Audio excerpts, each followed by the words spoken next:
Le jour où elle prend son poste, elle découvre que son chef direct est son ex. Elle n'aurait jamais imaginé que son ex était le fondateur du groupe. Il y a 3 ans, pour l'épouser, il avait renoncé à l'héritage familial, décidé à tout construire par lui-même pour lui offrir une belle vie. Sauf que, il bossait incognito comme simple vendeur, et la mère de la fille l'a méprisé. Elle lui a même filé 100 000 pour qu'il la largue. Il a refusé cash, mais la mère l'a quand même forcé à partir étudier à l'étranger. Avant de partir, elle lui avait promis qu'à son retour, il se marierait. 3 ans ont passé en un clin d'œil. Lui, à force de bosser, a monté sa propre boîte. Il comptait la lui offrir lors de la fête de son retour. Qu'est-ce que tu fous là? C'est la fête de retour de Xinyu? Ben je viens, j'ai préparé un super cadeau pour Xinyu. Oh! Ton cadeau, on s'en fout. Dégage. Lin Lang, ça fait 3 ans. T'arrives toujours pas à tourner la page? T'étais pas à la hauteur de ma fille, il y a 3 ans. Et c'est encore moins le cas maintenant. T'es pas encore au courant?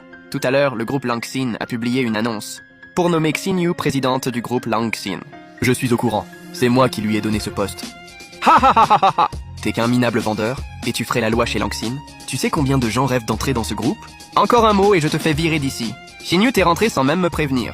J'ai dû l'apprendre via tes réseaux sociaux. J'ai préparé un cadeau spécialement pour toi. Ça suffit, arrête. Puisque t'es là, écoute bien.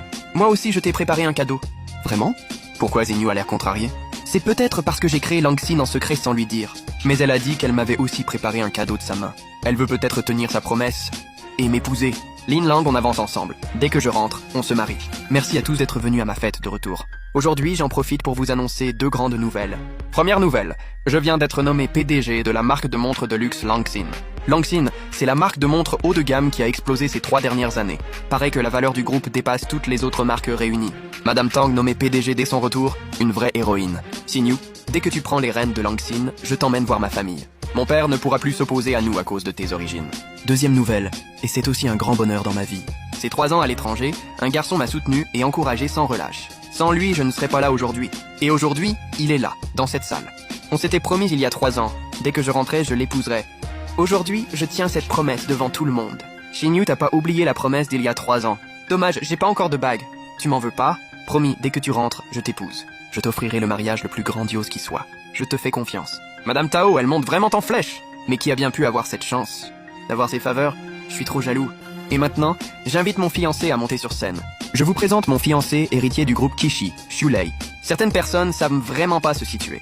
Je l'ai toujours dit, vous n'êtes pas du même monde. Maintenant, t'as enfin vu l'écart entre vous deux. Lin Lang, regarde-toi, t'as jamais été à la hauteur de ma sœur. Casse-toi, arrête de nous faire honte. Xinyu, c'est quoi ce bordel? Monsieur, veuillez quitter les lieux. Je veux monter m'expliquer. Lâchez-moi! Bonjour à tous, je suis le fiancé de Xinyu, Xulei. En ce jour si spécial, je vais faire ma demande à la femme que j'aime. Tao Xinyu, veux-tu m'épouser? Xinyu, dis pas oui. Oui. Ok, j'ai compris. Papa, le groupe Langxin de